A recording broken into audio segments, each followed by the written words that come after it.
Vibes of India. I'm Janvi, and today we are here to talk about the latest political thriller by Seema Goswami, Madam Prime Minister. Welcome, Seema ji, to Vibes of India. Thank you so much. It's a pleasure to be here. Yeah. And I saw the earlier interactions of yours, and many a times, people have pointed out that the characters of your book really resemble to the real ones, be it Priyanka Gandhi or people that you've referred from the journalism industry or Sarah Ghuram Rajan.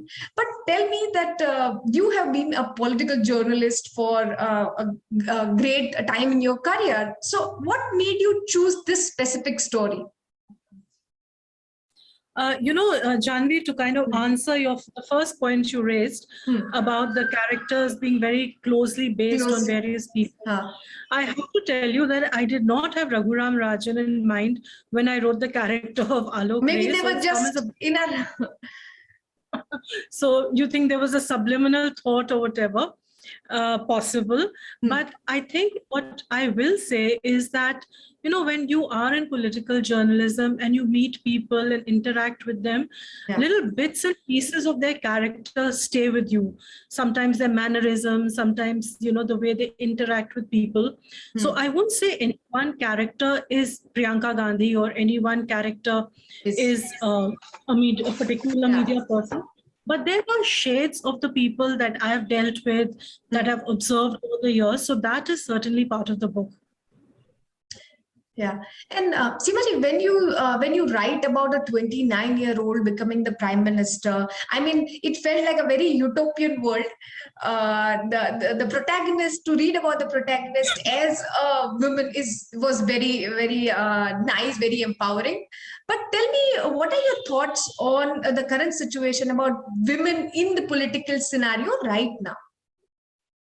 It's very interesting you raise that, because on the one hand, we have a woman politician who's really, really going great guns, and talking about Mamata Banerjee, who's had this massive victory in West Bengal, going against all conventional wisdom.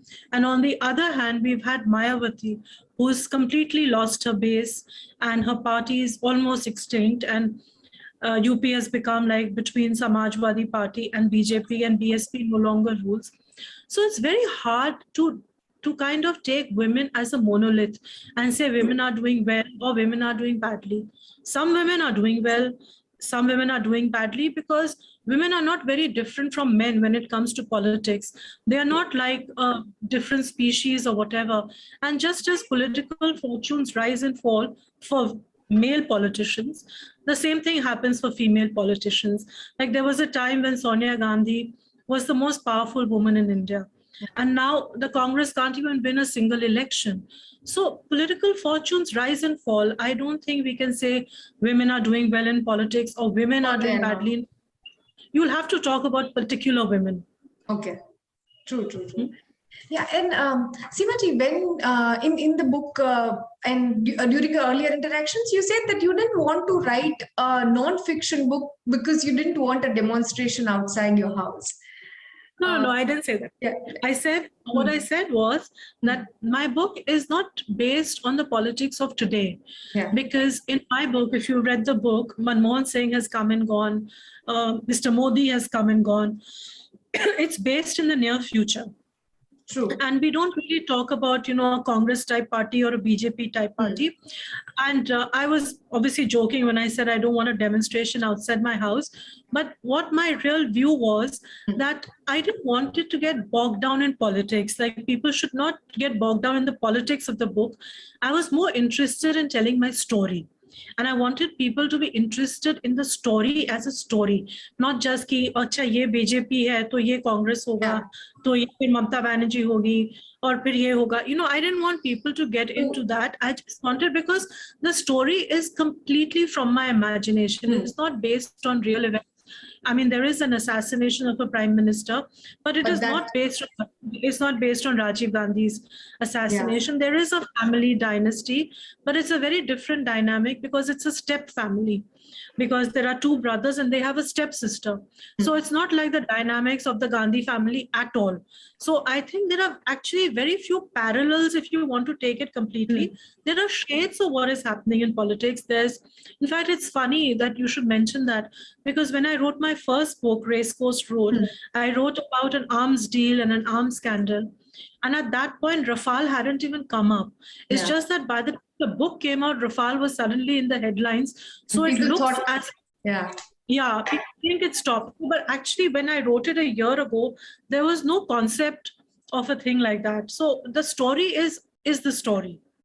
But Seemaji, I was trying to ask that, is it difficult to write a non-fiction book in the current scenario? Like, I wanted to pinpoint on the freedom of expression that people have today, that, you know, if you want to write even a pinch of truth, it takes a lot of courage. Like, do you agree to it as an author?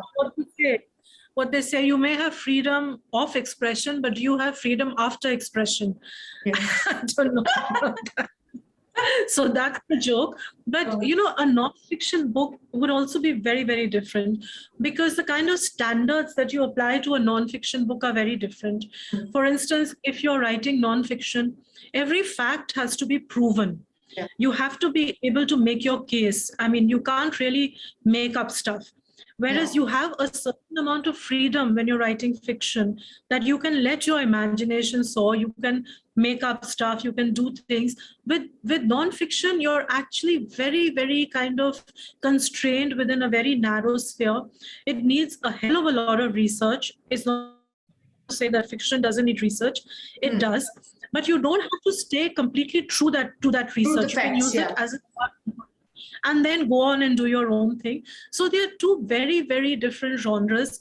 I have written nonfiction. In fact, the first book I wrote was called Woman on Top, which was like an advice book for women who were joining the workforce and tips on how to get ahead at work. So that was nonfiction. But, you know, they're two completely different beasts. And I think I found my comfort zone in writing fiction now. Interesting. Yeah. And Seemaji, when you pick up the book, it's very difficult to put it down because it's a very fast-paced political thriller. So I was trying to read about like your process of writing a book, and you said that you were writing it during COVID. But can you give us insights on how generally do you approach a subject? What is your process as an author? Yeah, sure. The first book in the series, which was Race Coast Road, was written before the pandemic. The sequel, which is Madam Prime Minister, which is what has come out now, was started before the pandemic, but I finished it during the pandemic, during the lockdown period. And then I kind of waited before I sent it for print, thinking that, you know, eventually I'll be able to publicize this in the real world. But of course, Omicron happened, and that's a different story. But the process remained much the same. The way I look at it is that I like to have the story, the complete story in my head first. So I have a scaffolding of, you know, what I want to say. I do a kind of a chapter breakup, that this happens now and this happens in chapter 3 and this happens in chapter 5. So I have those chapter breakups with me. And only when I have that structure in place do I actually sit down to write the book. And then I kind of pace myself. I don't look to do more than 500 to 700 words a day. And once I start writing, it's not that I will restrict myself to the pagination that I've set out or the chapter breakup. Often it happens that, you know, you've thought of something that is going to happen, and then once you sit down to write it, you feel it's not working and you change a direction. Maybe a character starts speaking to you and you give it a different view, a different kind of outlook or whatever.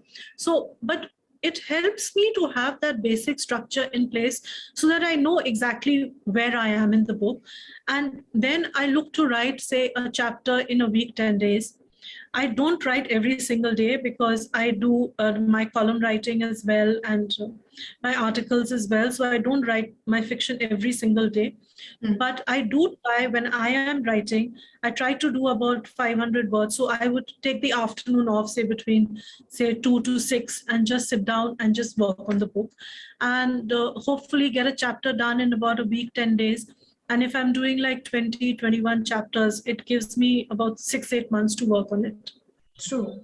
And how much time did you invest in building up the protagonist? I mean, it continues from your first book itself, but we see a very transformation of the lead character. Yeah, but isn't that true of real life also? I mean, people change. Circumstances make people change. Challenges make people change. You start off as something. I'm sure when you started off in journalism, you were very different. And 2 years down the line, you're a very different person. I'm pretty sure I'm very different from when I started out in political journalism to what I am now. So I think that character progression has to be there, because you can't have static characters, because unless the characters grow, the story doesn't flow. You have to have both have to go together and have a transformation of their own with time. Yeah, absolutely. Because events in the book are a way of getting the characters to react and for the characters to grow. I mean, that's the whole point of a plot. Yeah. And Seema, you also, in your book, you also give a very insider viewpoint of being in the media industry. But tell us, I mean, in book, you express like how journalists, like they have internal problems or how they would present a case. But what do you see the future of media? Future of media, my gosh. Yeah, in India. Yeah. Like what I said about women politicians, I don't see the media as a monolith. I see the media as different, genres, you could say. I think first you take newspapers, which I've worked with for many, many years. And I think the newspaper industry is still kind of okay. It still kind of covers the news. It still does basic news gathering and does the work of a media organization.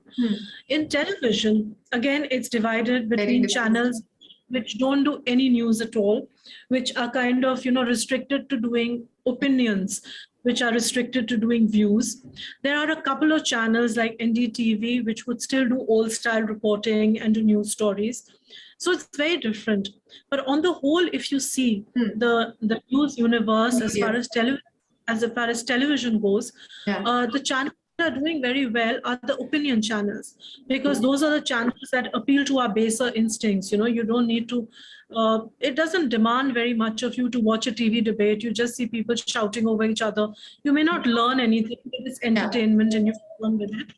But then there's another kind of journalism that is emerging, which is internet journalism, which is digital journalism, which is also something like what you're doing. And there, I think there is a lot of hope, because you have websites like The Wire, you have Quint, you have Scrollin. I mean, all these websites are doing great work, and they're doing good stories. They're covering things that most mainstream channels are not doing. And YouTube has also been a huge game changer, because now for a very minimal amount of money, that you don't need to start a TV channel. You can just start a YouTube channel of your own. A lot of journalists who who are kind of disillusioned by the mainstream media space are doing that. They started their own YouTube channels, have built up a very good viewership of their own, and are doing stories which are a little removed from the mainstream. So I think there is a lot of hope for media. True. And when it comes to, say, young people taking in politics or becoming the prime minister, but in reality, you see that not many young people are, say, interested in politics. Instead, they have this American dream, and they would want to go out of India for education or for career. So what do you have to say about this ground reality? But to be honest, what option do these young people have? I mean, do you see the cutoffs in Indian universities? I mean, half these people can't get into college. I mean, why are so many of our young people in Ukraine, of all places, trying to study medicine? Because they cannot afford to study medicine in India. It's like 1 crore of rupees as capitation fees to be able to get an MBBS degree. How many people can afford it? So it's a sad reflection on our education system that it's easier to go abroad to study than it is to study in your own country. So I don't really blame these young people who are doing that, because they are just looking out to build their own lives, and this is the only way they can do that. So you think that we have created roadblocks for our own people to not maybe get into politics? I mean, they are just juggling with the basics. On the other hand, there are young people, like if you take somebody like Mahua Mitra, Yeah. who's with TC and is an MP, and she started off as an investment banker and was doing very well, lived abroad, made a lot of money, was doing extremely well in her profession, gave it all up and came back and joined first the Congress and then moved to the TMC, and is now a major politician who has a major presence in parliament and will probably go on to do great things as well. I mean, she was in charge of the TMC campaign in Goa, for instance. There's Derek O'Brien, who was also from a professional background, who's come and done that, who's of course much older now. You have Raghav Chadda, who's 33, who is a chartered accountant, who when he joined AAP must have been 25 or 26, because he joined when AAP was founded. He gave up his chartered accountancy, lived in Punjab for the last 2 years trying to build up the AAP organization, and look what an amazing success he's had. So it's not that the young people are not interested in politics, but of 100 people, maybe 5 people will be interested in politics, but you don't want an entire country of politicians, because people have to do other things also, Things right? also. Yeah, like a real thing. Yeah. And does this book also is the beginning of yet another book, in the sense like this was the second part, but do you see something else also coming up? I don't know actually, because I've just finished doing this, but a lot of people are asking me to carry the story forward. So maybe I'll take a little bit of a break and then come back to it. Yeah, but do you think it will continue with politics as its core? Yes, it'll have to.